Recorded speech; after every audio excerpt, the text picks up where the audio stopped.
After some days, when Jesus go back to Capernaum, news spread say he dey house. Many people come gather, and the house full sotey space no dey to enter or stand near the door.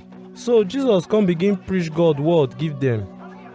Some people come carry one man when paralyzed come.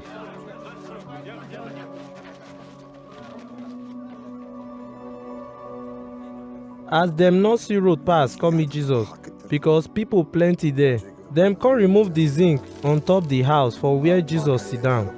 Then dem come small small drop the bed wey the man lie down put till e reach ground.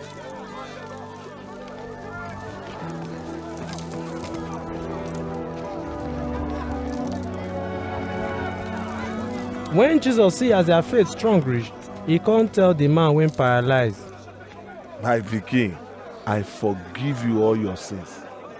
So some law teachers wey sit down there come dey think wetin Jesus talk for their mind. Dey say, Why this man dey talk like this? He dey challenge God. Who fit forgive sins except God?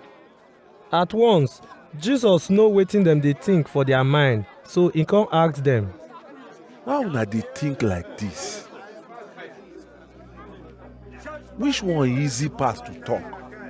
I forgive you your sins, or get up, carry your bed make you waka. But make them for know say man pikin get power for this world to forgive sins. Jesus come tell the man wey no fit waka, I tell you, get up, carry your bed make you go your house.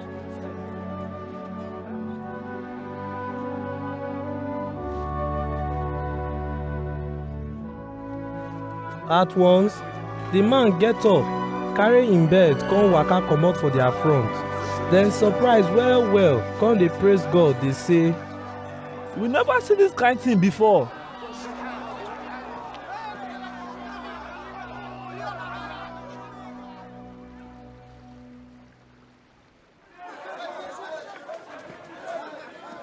Jesus come go the water side again, and people come meet am for there, so he come start to teach them.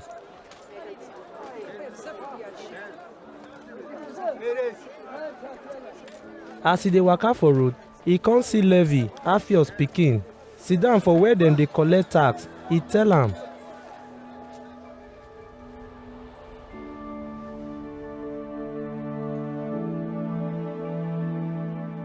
Make you follow me.